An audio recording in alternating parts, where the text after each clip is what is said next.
How are you, Kliff? You ready? I'm ready. What's the biggest change for you that you've seen from Jaden? Now, I talked to you earlier in camp, but just as you've gone throughout camp, what's maybe some of the biggest changes you've seen in him from last year?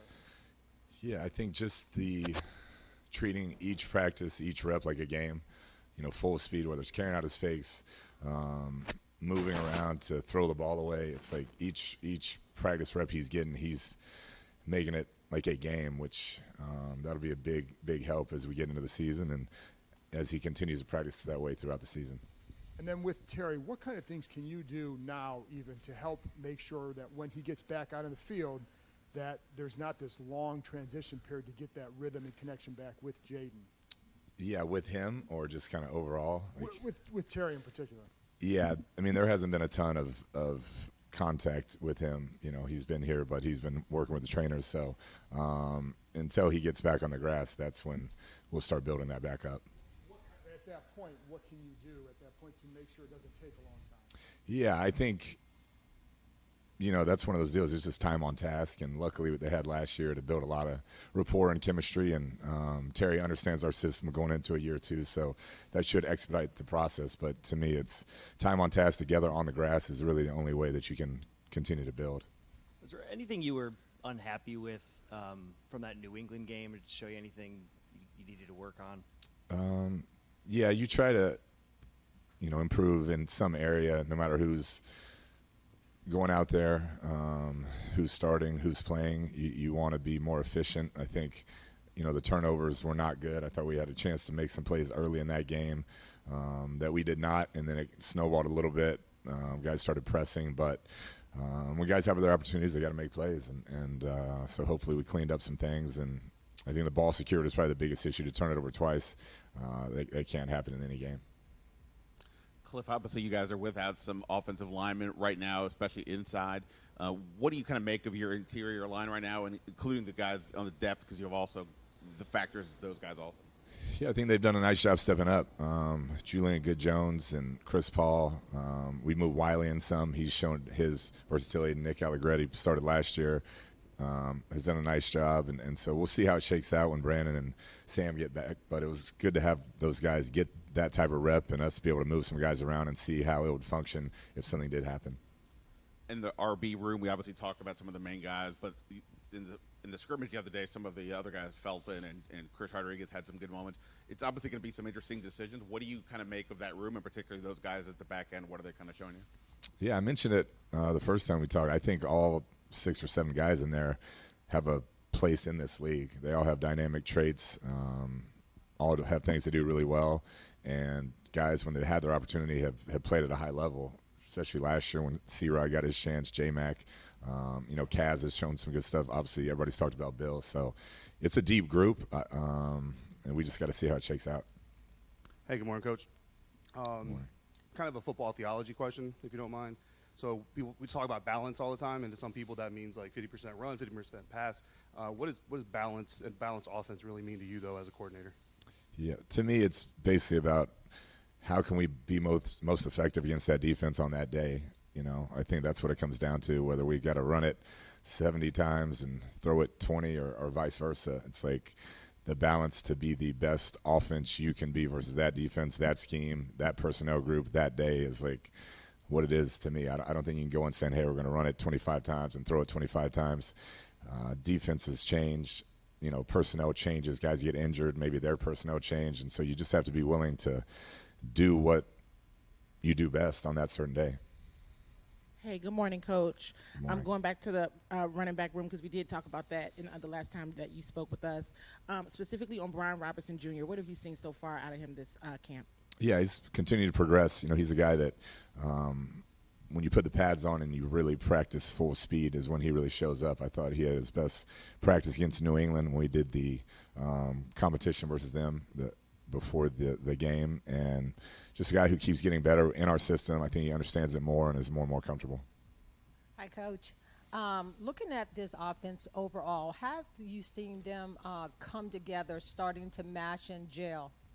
Yeah, I think that's a work in progress. There's no doubt. I don't think until we get some of these other pieces back, we're going to know exactly what we are. We've had some good opportunities to see other guys get work in these positions. But when you don't have your kind of projected top two outside receivers, one of your projected or both your projected inside pieces at guard, it's not going to really give you the chance to gel or really build that relationship until you get everybody else on the grass. So that's something we have to get to over the next 3 weeks. And have you been able to see from the wide receiver room what you need to see from that group, and how are they shaping up together? Yeah, still a work in progress. Some guys are taking advantage of the opportunities and some have not, and that's what we wanted to see. Without Terry and Noah getting much, we know what Debo is, and then there's a lot of guys that are trying to earn a roster spot, and so that competition has been good, but I think there's still a lot to show over the next 3 weeks. Coach, your relationship with Jaden, it looks like he is very good at remembering plays and things like that. Even last year, I don't remember seeing him wear a sleeve or anything like that. Is there something different that you do that's unique to how you know? No, I wish I could take credit for that. That's God-given. We'll go out to walkthroughs, and I'll screw up a play, and he'll nail it. So he's a lot more cerebral on that stuff than I am. I think he just has one of those photographic memories. The first time we install it, first time we say it, he can tell you where everybody's going, what they're doing, their job. And so that's a God-given thing, not a coaching thing. Morning, Kliff. More on Jaden. As he continues to grow and evolve, compared to last year, are you giving him more responsibility or more tasks that not necessarily you didn't do in year one, but now you are implementing in year two? And do you have an example of that? Yeah, I think just organically really controlling the entire process, mastering the system. He's done a great job. So he's seeing things pre-snap, getting us into different things that maybe he wouldn't have seen last year when it was moving a little bit faster for him. But you definitely see, particularly the protections, really taking pride in getting us slid the right way. And then a lot of the checks that we have in our offense, trying to get us into our best matchup, get us into our best pass play, best run play versus certain looks. He's been all over those this whole camp. So that's a big jump from just trying to execute the play call to really seeing it and getting us in the best situation most times. Hey, Kliff. Going back to Terry real quick, you talk about, gelling with the offense on the grass. How much work are you getting with him in the classroom, and kind of at this point of the season, how high value is that? Is the meeting work? Yeah, I think, not as much as we would if he was full go, there's no doubt. But I think, like I said, I'm huge on walkthroughs, on practice, things like that, because until you get on the grass and actually do it and feel the timing, feel the depths of routes and things of that nature, I don't know exactly how much you can get out of that. So I think we're kind of at that point to where we need to start getting those guys when they're available out there and gelling and seeing what we are as an offense. Hey, Kliff, good morning. Wes Welker's a guy you've known for a long, long time. He's listed as in the front office, but we see him out there every day in the field. Like, what exactly is Wes doing for you guys, and what does he bring to a football team? Yeah, he does a lot. I thought DQ had a great thought on that. Adam had a great thought on that. He's helping the defense a lot, bringing an offensive perspective into their room, and then obviously just as a tool for any of the current players and receivers to just bump ideas off of, for me to use for ideas. He's kind of a jack of all trades for us right now, but a guy that's competitive, can share that type of wisdom, those type of stories, the things he's been through with our current team. He's been an incredible addition to us. Yeah. One more thing on Jaden. There's so much that goes into that position that's like not football related.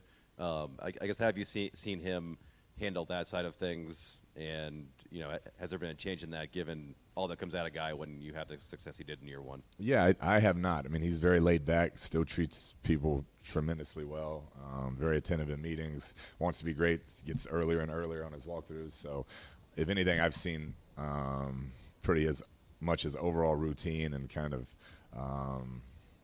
process improve greatly from year one to year two.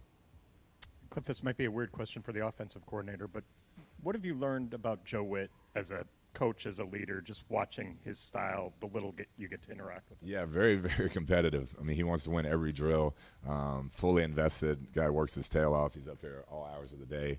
And then I like that he's not afraid to adapt to his personnel. And, last year, some injuries, things that happened, trades, he was able to kind of adjust and keep going. And the same with this year. It's like always evolving, and it's been really fun to compete against his defense and the challenge of it. But just him as a man, the competitive drive, the leadership, the work ethic, it definitely has impacted me just watching him on a daily basis. Coach, we talk a lot about Jaden's instinct, but about your instinct. I was watching the documentary on the Kingdom, and they interviewed you about Patrick Mahomes. Your instinct on what you see in a quarterback, even before they get to a point of stardom, like you've been around these. What are you, when you talk about the players' instincts, what are your instincts? What do you look for? Yeah, I mean, it's a bunch of stuff. I think those are two guys that anybody could have said, hey, they're going to be really good. You know, it wasn't Patrick, when you watch his high school film, it was like unique to anything I've ever seen. He just had a incredible vision of the field. It didn't look like a guy who'd been brought up playing the position in all the different camps and quarterback tutors, but he led and he moved the football. And with Jaden, just watching him in college, his ability to progress was very unique to a lot of college kids. You can set it up in college. A lot of times you get them to their first read and they'll cut it loose. But his ability, with all his natural running ability to stay in the pocket, progress through, the touch passes, the accuracy, it was just unique to most of the players that I've ever scouted. Thank y'all.